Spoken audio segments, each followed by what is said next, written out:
우리 옆 사람을 바라보며 함께 웃어볼까요? 하하하. 하하하. 행복한 사람들의 원남교회 수요 예배에 하나님의 부르심으로 나아오신 여러분들을 환영합니다. 질문을 드리려고 합니다. 여러분들은 현재 기쁘신가요? 아멘, 아멘 나오셨습니다. 그렇다면 참된 기쁨은 무엇일까요? 신앙생활을 하다 보면 예수를 믿지만 풀리지 않는 문제로 우리는 때로는 어려움을 겪기도 합니다. 예수를 믿는데 내가 어려운 것이 맞나 하는 의문이 생기기도 합니다. 하나님을 믿으면 매일 기쁘게 살 수 있는 게 아닌가? 라는 의문이 생기기도 합니다. 오늘 우리가 나눌 말씀은 그 의문에 해답이 되는 말씀이 됩니다. 참된 기쁨은 무엇인지, 우리가 하나님의 자녀로서 항상 기쁨으로 살아갈 수 있는 이유가 무엇인지 오늘 말씀을 통해 알 수 있게 되고 우리의 믿음이 될 수 있기를 기도하고 원합니다. 사도 바울은 하나님 나라의 백성인 우리에게 이렇게 권면하고 있습니다. 본문의 4절, 오늘 본문 4절입니다. 함께 읽겠습니다. 주 안에서 항상 기뻐하라. 내가 다시 말하노니 기뻐하라. 여기서 주목할 수 있는 두 가지의 표현이 있습니다. 하나는 바로 기뻐하라. 바로 명령형으로 기록되어 있다는 것입니다. 우리가 주로 생각하는 기쁨은 어떤 것입니까? 대체로 수동적인 기쁨입니다. 많은 사람들이 환경과 상황과 조건이 충족되거나 어려운 일이 해소되어질 때에 그것을 기쁨이라고 생각하는데 놀랍게도 성경은 기뻐하라고 명령을 하고 있습니다. 두 번째는 항상 기뻐하라고 권면하고 있습니다. 우리가 기쁘고 행복하고 또 즐거울 때에 기뻐하는 것은 당연한 것이지 않습니까? 그런데 모든 사람이 삶에서 필연적으로 경험할 수밖에 없는 것처럼 우리는 때로는 슬픔과 고난과 실패도 있는 우리인데 그 아픔의 자리에서도 항상 기뻐하라고 명령하고 있습니다. 이것을 중요하게 볼 수 있으면 좋겠습니다.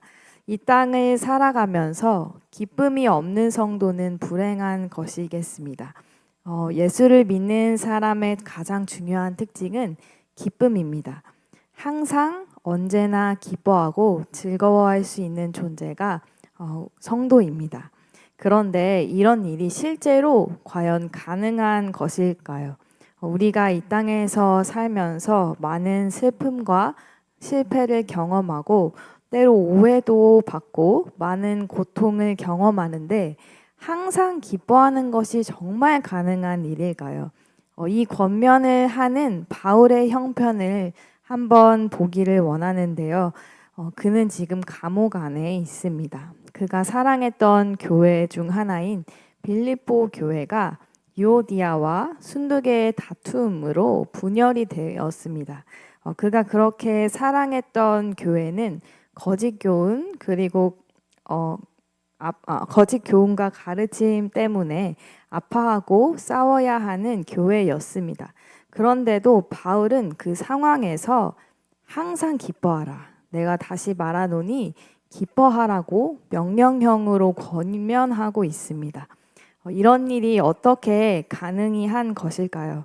우리의 삶이 기뻐지도록 기다리지 않고 기뻐하고 우리의 삶에서 많은 경험이 있음에도 불구하고 그 경험에 굴복되지 않고 항상 기뻐하는 것이 어떻게 가능한 걸까요? 오늘 본문에 그 답이 있습니다. 바로 주 안에서입니다. 우리가 이 땅을 살아가면서 기뻐지도록 기다리지 않고 항상 기뻐할 수 있는 이유는 주 안에서 항상 기뻐하라고 명령하기 때문입니다. 성경은 예수 믿으면 고통과 고민과 문제가 다 사라지는 그런 기계적이고 어떤 맹목적인 기쁨을 가르치지 않습니다. 하는 일마다 다 잘 되고 어려운 일들은 금방 풀려버리는 기계적인 기쁨을 가르치지 않습니다. 우리가 이 땅에서 다 경험하는 것처럼 아픈 일도 있고 실패도 있고 때로는 너무나 고통스러운 경험도 따라오게 됩니다. 그렇다면 항상 기뻐하되 주 안에서 기뻐하라는 말의 뜻은 무엇일까요? 이렇게 다양한 경험을 하고 살아가는 우리에게 기뻐하라는 명령이 어떻게 가능할 수가 있을까요?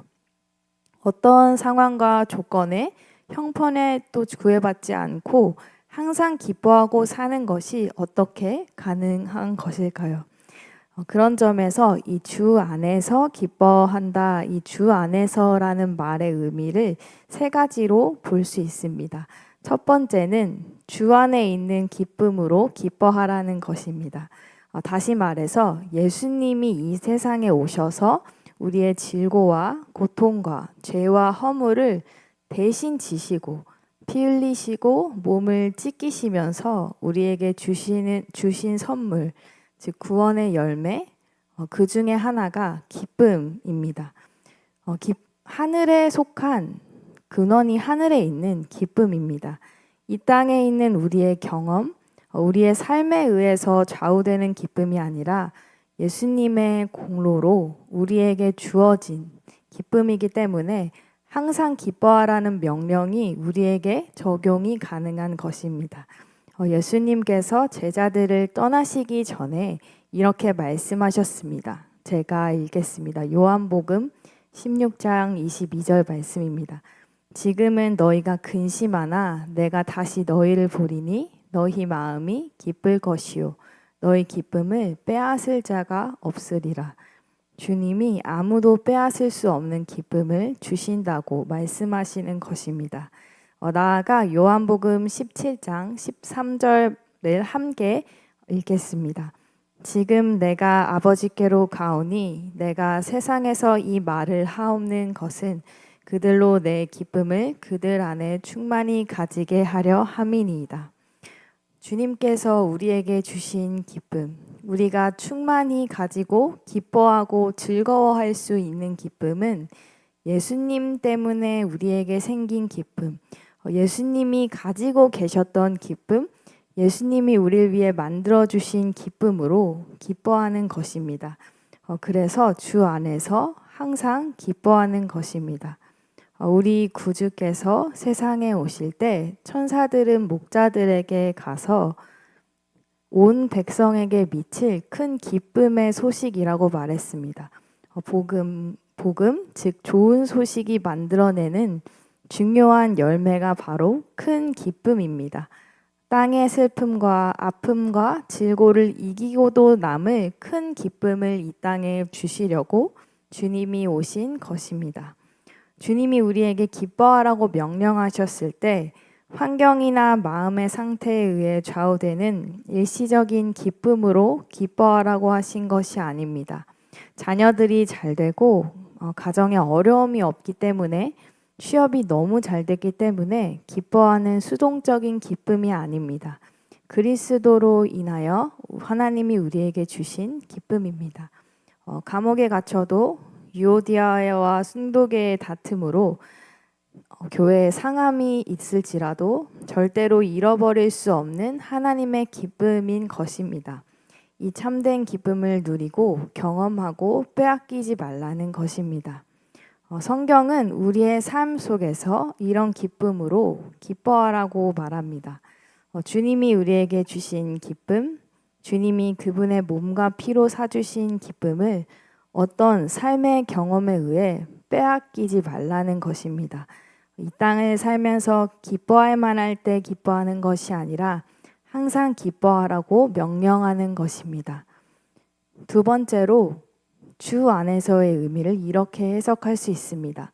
우리가 예수를 믿어 우리 안에 성령님이 들어오셔서 함께 계십니다. 우리가 주 안에 있는 것입니다. 주님과 우리는 가까이 붙어 있습니다. 뗄래야 뗄 수가 없습니다.